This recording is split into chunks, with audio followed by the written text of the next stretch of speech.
Good day and welcome to Dungeoneering 101. I'm Rick, and today we're going to talk about DMing your first session. So, when you're starting out with Dungeons and Dragons, you're going to be tempted. You're going to be tempted to dump everything you can in there, and what I'm going to say is you got to slow down just a little bit. When you're making your first session, you have to understand the perfect rule when you start out, and that is recycle and reuse. Everything you make in your game can be reused somewhere else.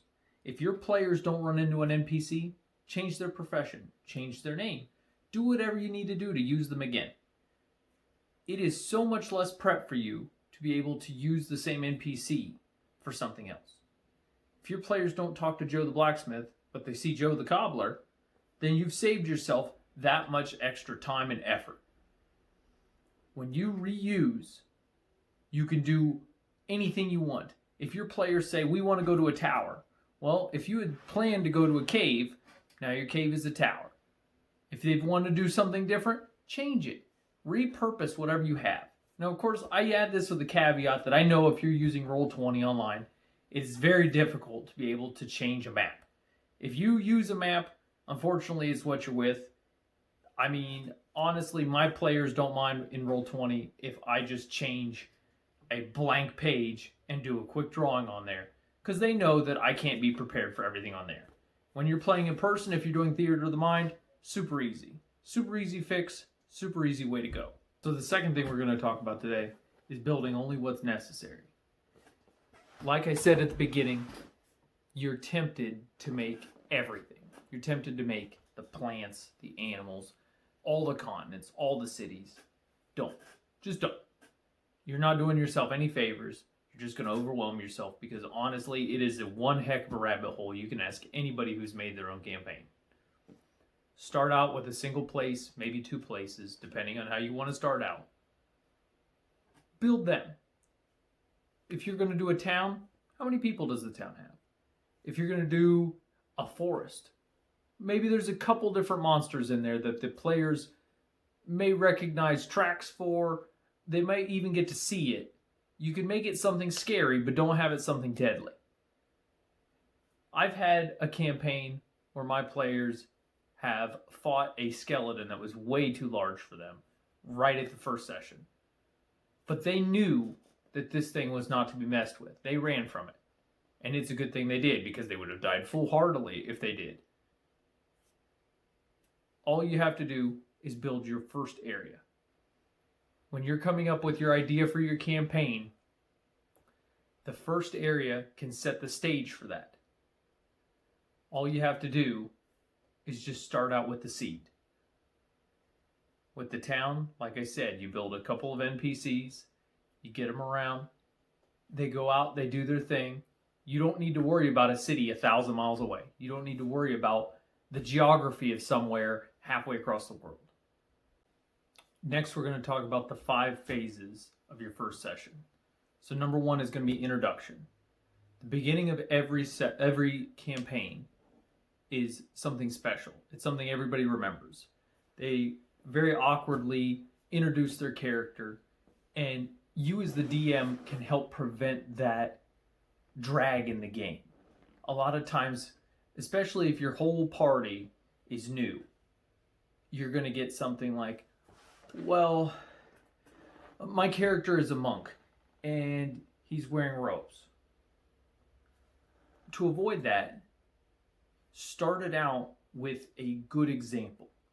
You can pre-write this so you don't even have to be put on the spot. If they are in a tavern, for example, like I put in my notes, have a very memorable NPC. They don't have to have anything to do with the plot. They don't have to be important in any way other than they're just there. But it is a good way. You can, describe the barkeeper. Describe the maid. The barkeeper. Joe Shad is wearing a long leather overcoat that offsets his bright pink shirt. Joe Shad has a large beard and small spectacles that he keeps up on his head for when he's doing the tabulations on his little abacus behind the counter or the bar. Joe Shad speaks in a heartily voice that can be heard from across the entire inn. These are all examples of things you can say about your NPC that help build your character's confidence in what they're about to tell each other. Because nobody wants to hear, well, my lizard folk, he's a lizard, obviously, and he's green, and his tongue sticks out sometimes. And then they'll awkwardly stare at the next person waiting for them to go. So try and get the flow moving for them. And after they're done introducing each other, give them a moment to talk to each other. It's okay if they're in the bar, if they're sitting around a table, if they're in the forest and they run into each other. Let them have that interaction. When you see that the talk is starting to lull is when you need to move into step 2. So step 2 is conflict. Conflict is the best way to get things rolling. Conflict doesn't necessarily mean a fight. It doesn't necessarily mean that something is threatening. What it means is something is grabbing their attention. If they're in a bar, it could be a bar fight. It could be somebody coming in. Somebody could come in with an arrow in their chest and they pull them onto a table. People are asking what happened and they say the bandits are back. The goblins have attacked. The gnolls have come. It doesn't matter what you pick. Make it something that is a call to action. If somebody comes in with their cloak over their head and they say, who are the strongest people in this bar? I need them for a mighty quest. Well, your heroes are obviously like, well, he couldn't talk to anybody but us. He has to be talking about us. So they'll go over there and figure out what he wants. It will give them the start they need, the push in the right direction to go and do what they want. Because a directionless game can be fun, but you need to make sure that if you're going to have a sandbox, you need to have your little sandcastle tray, you need to have all the toys set out for them to do something.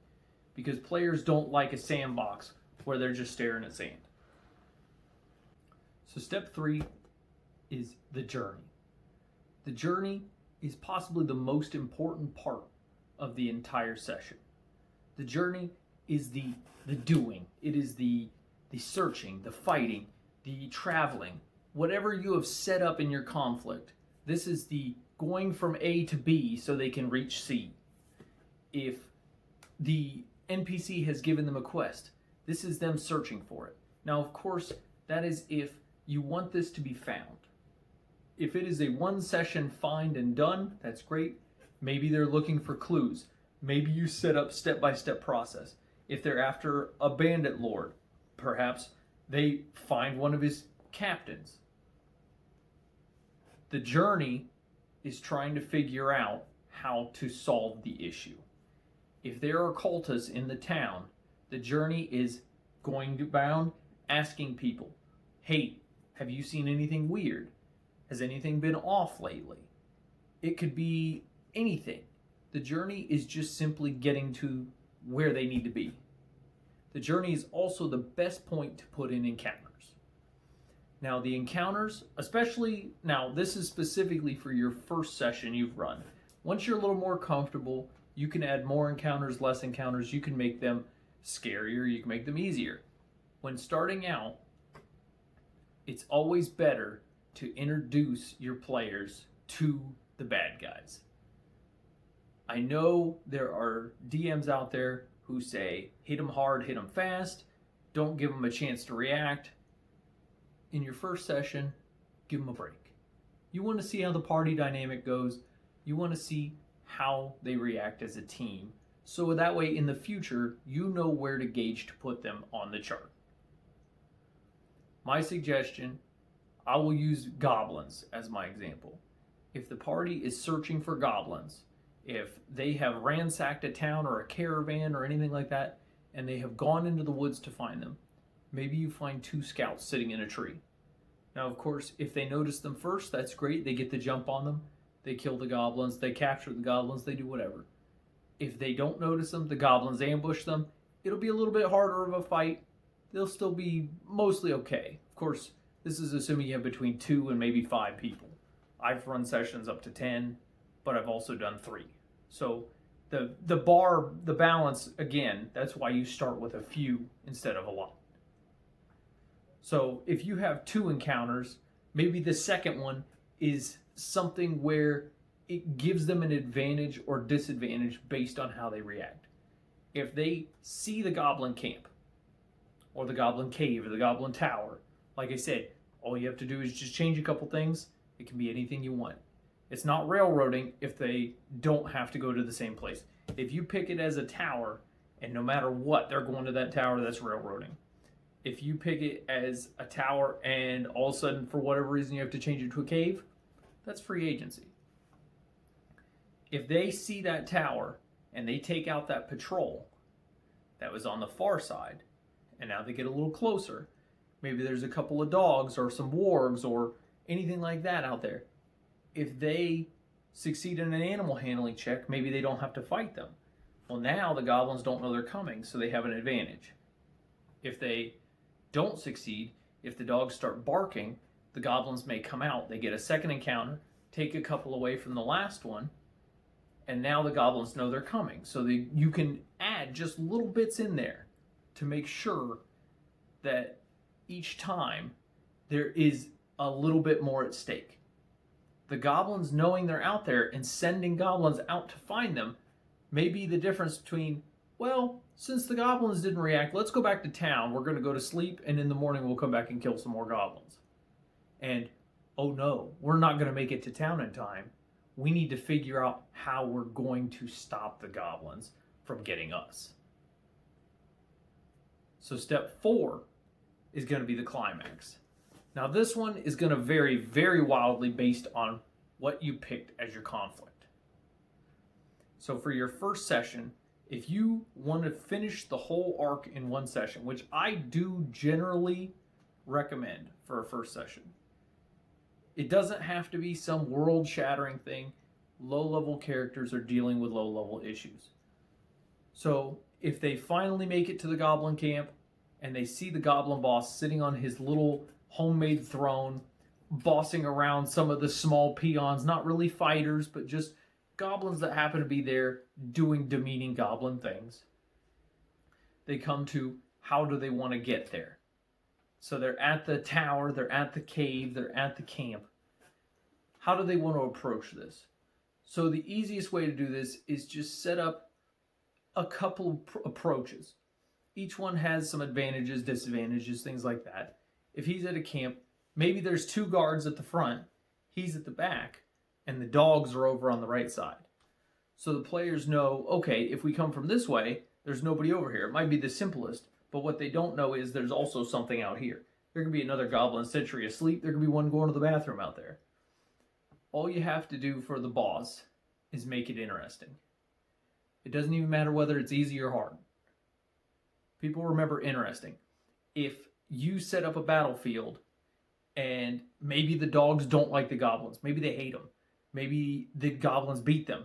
If the players let the dogs go, maybe they're going to fight the goblins. A player is going to remember having a moment where the aha moment kicks in. Oh, okay. So when they're watching the goblin chieftain yell at the other goblins, the goblin gets mad and goes over and smacks the dog. Well, the dog tries to bite him. Maybe this will click in your player's head. Maybe this fight is going to be easier if we let the dogs out. So they let them out, and all of a sudden the dogs are going to attack the goblins. Well, now in the chaos, they can go and try and get the chieftain. Give your players options to make this feel like a living world. If your players show up, there's no goblins at the goblin camp. It's just the chieftain, and he's there, and he says, I've been expecting you. It's a pretty video game tropey kind of way to do things. Now, if they hadn't been alerted, and he says this, it really breaks that immersion because, I mean, he doesn't know who they are. He doesn't know anything about them. Why does he know they're coming? Try and humanize, in a way, your enemies. Try and make them not so cardboard cutout-y. Just because he's a goblin doesn't mean that he is waiting there for the adventurers to come. He doesn't stand there with his club in his hand and wait for somebody to come kill him. Give him some goals. Maybe while he's there, he has an advisor. He has somebody he is talking to. He says, hey, start gathering the tribes. Bring those stakes up. If we don't stop the goblins, this goblin chieftain is going to try and unite all their tribes and become a very big issue for the region. Now, taking a step back from the goblin thing, I know I get obsessed with them sometimes, I'm sorry. You can apply it to anything. If you were sent to go get an item, perhaps when you get there, there's a magical trap around it. Maybe there's some kind of puzzle to go with it. I talked about this in my notes as well, but puzzles don't necessarily have to have an answer. The easiest thing you can do as a DM is not have an answer. Let your players come up with the answer. When you hear something that makes sense to you, that sounds good, go with it. I mean, applaud them. Never let them know that you didn't have an answer. It is the best secret you can keep. Anytime you can get away with doing less work and still make your players feel gratified in what they've done, do it. It's the easiest way to do it. I love coming up with puzzles, problems, anything like that, and just letting my players go with it. Sometimes I'll have an entire session where they need to find something and I haven't even decided where it's at yet. And they'll look for it, and eventually when they do something, if they roll really well, maybe I'll give them a tidbit of information that I hadn't planned on giving them. But for the most part, they find their own thing, and I go with it. It makes them feel good, like they've done a good job searching. It makes me feel good because I have to do less work, and they're still happy. You are not in control of the story. You don't bend it to your will. The players run the story. All you do is come up with the characters. And that's going to bring us to my last point. Point number 5. And that's pepper in some detail. And what I mean by that, I know it doesn't sound like it makes any sense after Climax. But you need to pepper in some detail. Your world is alive and dangerous. That is your goal. When you make your own campaign, you need to make sure that everything in it seems like it has moving parts to it. Everything needs to be revolving. Everything needs to be going. So when you make a problem, start small. When you have a world-ending problem at level 1, the players don't get the sense of the stake of it because they understand it's a problem, but they're like, okay, this is what the campaign is about. If that's the way you want to run the game, that's great. My first campaign, I had a lich show up in the first 3 sessions, and he was raising an undead army. My players spent the entire campaign gathering forces to fight this lich. If that's how you want to run it, that's great. I regret it. I regret it big time. Because every single decision my players made was like, well, we don't have time for that. We need to go stop this lich. Part of that is good, but the part that's bad means that the interactions they have are very limited. Everything they did was motivated by this. Well, we need to go now. There are entire campaigns run that way. I did not enjoy it. I like letting my players poke, prod, touch everything in the world. And when they don't have that kind of time, they just rush through it. So when I say pepper in detail, make small problems. Make a bandit chief. Make a goblin camp. Heck, halfway around the world, make one of the empires start growing restless. And as they enter a tavern, they could say, did you hear that the Daharians they seem like they're mobilizing for something? We're not sure yet. At the time, they're going to go, okay, sure. Daharians are over there, whatever, it's not a big deal.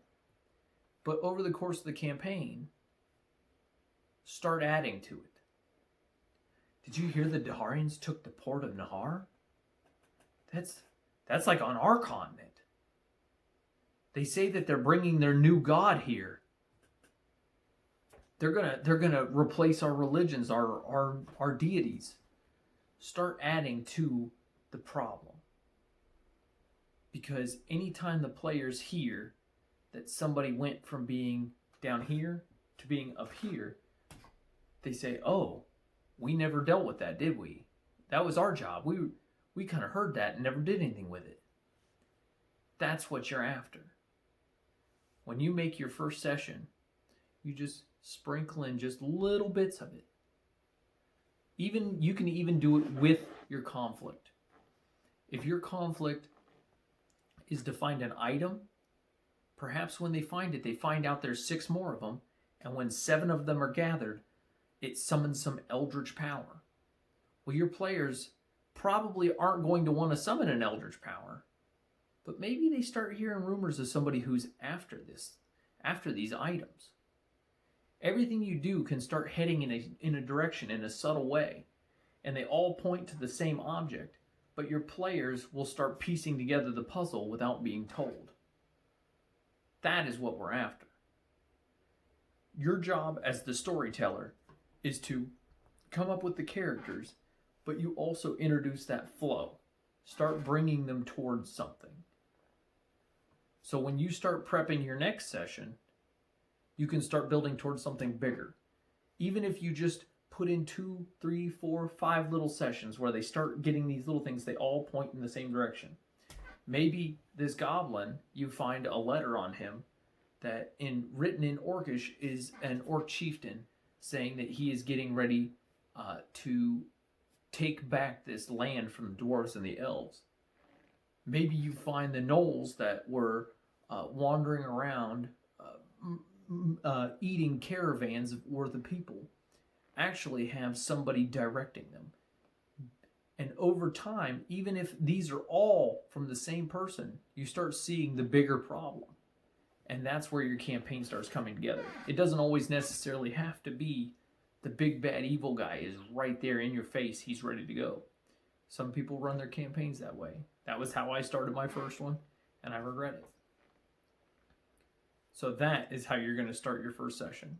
Now, if you have any questions, my Discord is right in my YouTube page. Feel free to join it.